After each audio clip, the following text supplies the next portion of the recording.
Have you ever played Hollow Knight or Sekiro or other games with those sort of combat systems and exploration and thought, I wish I had another game that just mixed everything together? But you haven't? So you're telling me you just randomly clicked on this video because you wanted to see a person on the internet 100% a game you don't know anything about?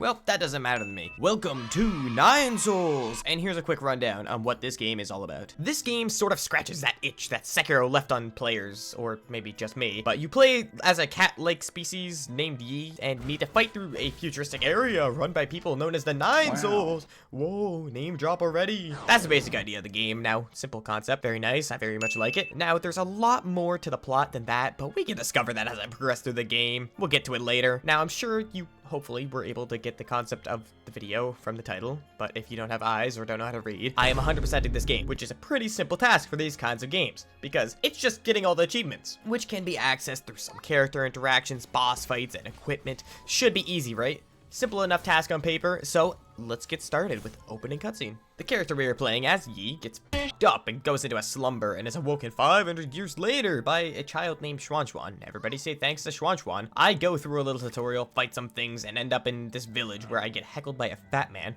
and find out that humans are just living sacrifices in this game, and they're going to sacrifice my newly acquired friend. So I put a stop to that, and that's where the game actually starts. This is where the game teaches you the reality of this combat, which from a gameplay point of view is heavily inspired by Sekiro, with a very rhythmic parrying and blocking feel to it, an aggressive playstyle with temporary health loss, like in Bloodborne almost. But it's still different from those games because, of course, if you haven't noticed, this is a 2D game, so it's gonna feel a lot different. And I'm gonna say that's why I was messing up so much and live off of that copium for a long time. You cannot change my ways. Not too long after we meet our first mini-boss of the game, Bai Chang. Don't expect me to pronounce these names correctly. You can correct me if you want, but I will not be changing my ways. This is your stereotypical opening mini-boss, except it doesn't have a mandatory death, which is, I mean, kind of cool, kind of different. And I get my first achievement of this game. After this, I unlock the little main hub area of this game and meet some new fellas that help me out, like Ruyi? The AI guy that helps me out. Xuan calls him Abacus, so that's what I'm gonna call him. And we also meet the map bot from FNAF Security, the Shanghai 9000, and you won't guess what he does.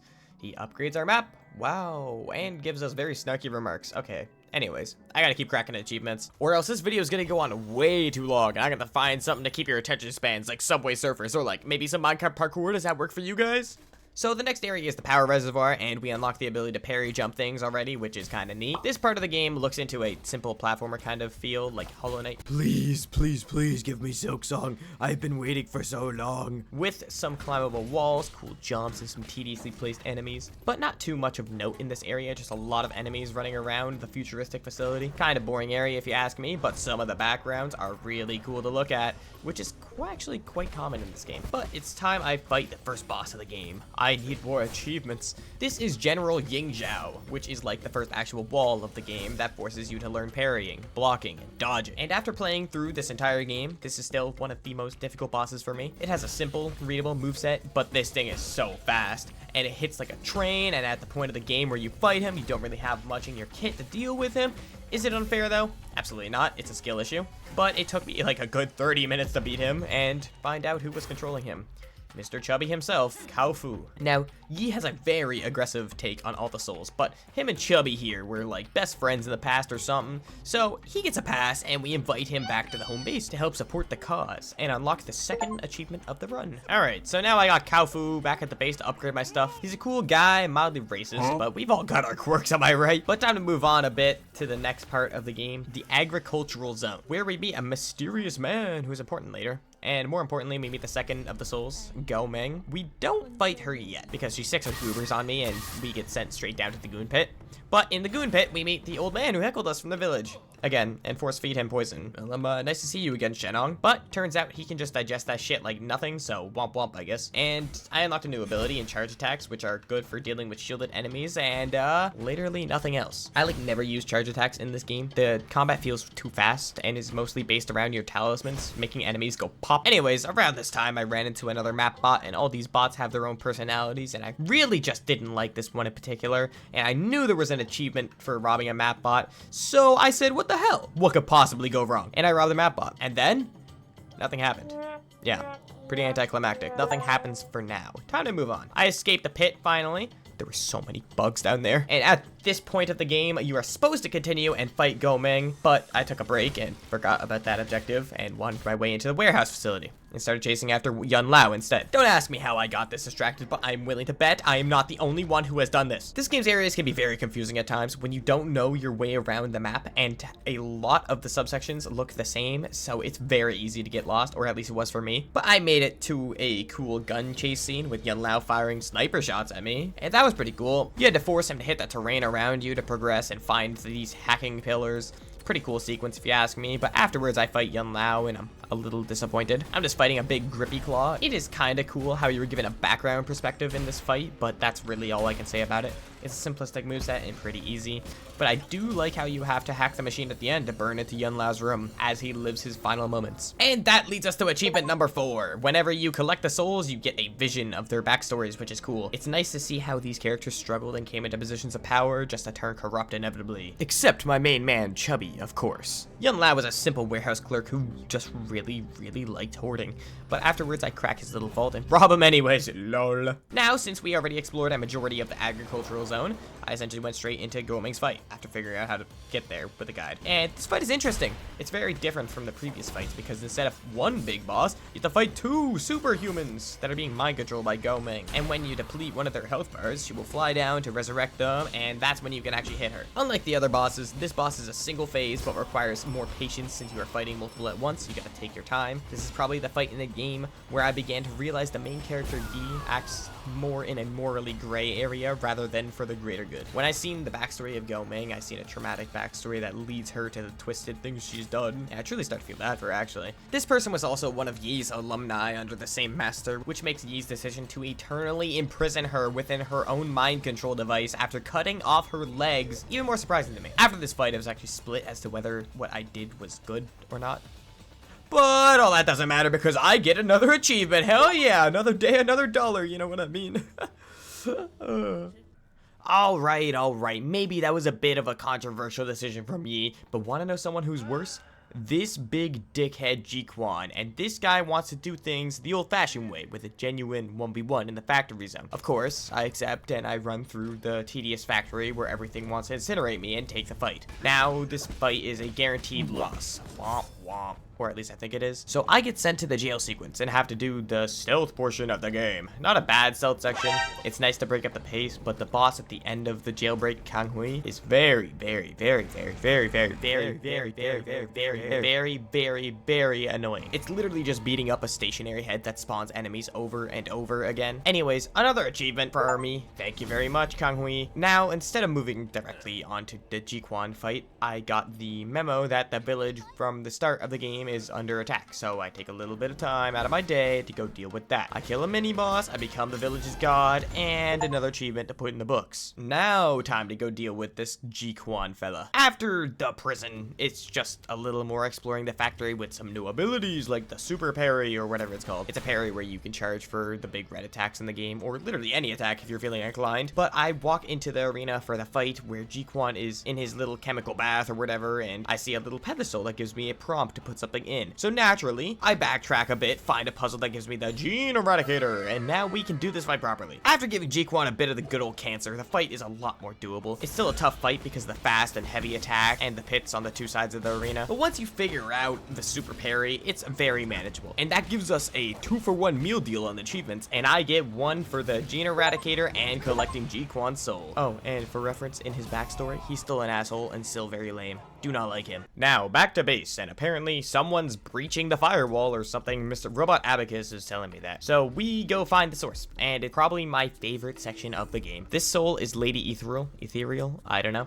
A good person who was experimenting on a machine to give people better life, but the experiments turned wrong and made people go insane or trap them or something. I don't know the lore about it. I know everyone is in a dream world, but this whole section is deeply unsettling. You have to parkour through this dream world with multiple problems hidden within. Once you get through this section, Lady Ethereal is there waiting, begging for punishment for all the sins she has committed, until she goes fully insane and you escape this dream world. But of course, in total video game fashion, I have to go back in and get my achievement. This boss fight is, as I said earlier, Lady Ethereal, who has 3 phases, all increasing with difficulty. The first phase showing the basic moveset in a normal fight. The second phase, much more difficult because she has more health and now spawns fakes that do the same attacks and will overwhelm you very quickly. And the third phase, she gains a new attack patterns and more clones and ups the pace of the fight. Probably the second most difficult fight for me, but honestly, this was my favorite fight in the entire game.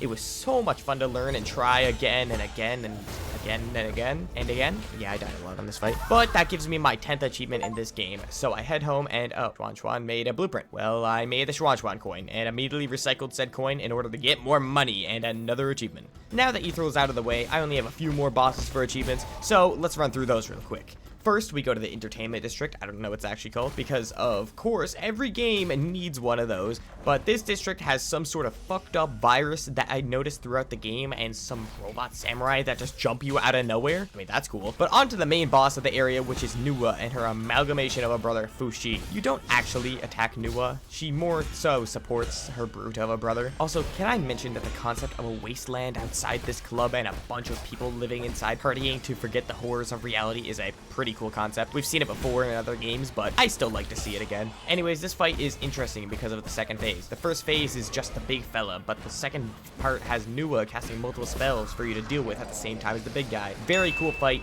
Very cool background. Very tragic story of a sister trying to live and cope with her infected brother. Now give me my damn achievement. Adding that one to my collection. Next boss is in the ancient ruins area of the game, which is exactly how it sounds, an ancient ruins. And this area is super confusing, or at least was for me. But for this boss, do you remember this strange friendly man we met earlier? Well, yeah, he's one of the last bosses in this game, and he actively stretches out in front of us, which is cool, I guess? Kind of weird? I can't really tell, but he's long now. Anyways, this fight is super cool with a gimmick where you select from 3 orbs to decide what attack he's going to be using. And if you get lucky or just track properly, he will actually give you a helpful orb, which is cool. This fight is simple with tricks involving black holes and flying daggers, but ultimately isn't too difficult, and I find myself with another achievement in my pocket. Okay, so that was the last real boss fight before the point of no return in this game. So this is where it's time to do what you all came here for. 100%ing the game. I have to get every collectible, every gift, every mini boss, and every side quest done before I enter the end of the game to make sure I can get 2 secret achievements and of course achievements for collecting everything. The first 3 achievements of this batch are all from Xuan. A lot of achievements happen to be from Xuan, but the first one I have been cultivating through my playthrough. Xuan grew a tree, and by giving him more items, he grew it to its full potential. Yep, that's it for the achievement. The next one was after Xuan made a pot with some clay that I gave him earlier in the game, and I immediately broke it. I had to get the achievement, man. Just don't judge me, please. I didn't mean to. But after doing those 2 achievements and giving Xuan all of the giftable items in the game, I established a quote-unquote deep relationship, and that gives me another achievement. Another 3 of the achievements essentially come from just exploring throughout the map, like unraveling the secret of the Daybreak Tower. That one was pretty easy with an item I was given earlier, also known as a guide I used online. Next is saying goodbye to Lear, which is the old man that puts us in the realm of learning. And we say goodbye to him after we learn all of the essential skills in the game, like air dashing and double jumping and shit. And another achievement I got from finding the message board of New Kunlan. This is a cool find because I think it has the messages of the developers or maybe people who funded the game or just random messages. But either way, it was a cool find and a nice little Easter egg. And now all my achievements before endgame are simply collect them all achievements. I got 1 for all the dark steel and upgrades for my bow from Kwaofu. I got another for defeating all the mini bosses in the game. Here are 3 of the mini bosses that I faced throughout the game. The first mini boss I want to mention is the only mini boss that gave me any actual trouble. The name is Shuigui, I think that's how you pronounce it. He's just a super annoying ninja, but I died a lot to him, so I figured I'd actually give him the credit. The second I want to mention isn't actually a mini boss, but this is Xingtian. He's got some lore implications, but doesn't actually give an achievement, so I just put him in this little section because I probably should mention his name. The last major one I want to mention is Tian Shou.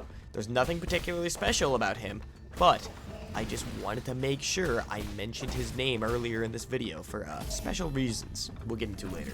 And oh, I should probably mention that Batman Shenong came back to the base a while back, like at the beginning of the game. And if I feed him poisons, he feeds me alcohol. And that's somehow how the max health increases in this game. But there's a whole sub-story along with him involving the original village and stuff, and you feed him all the poisons. But yeah, I gotta go rescue the village again, and Shenong went first and had a valiant stand, but he survives after losing an arm and becomes the big boss of the village. But that's the 2 achievements for getting all the poisons and completing the quest lines. And finally, our collecting quest is over because I grinded out all the skills in the skill tree and collected / bought all the jades. Finally, I'm done. Surely that's the most grinding I'll have to do for this game, right?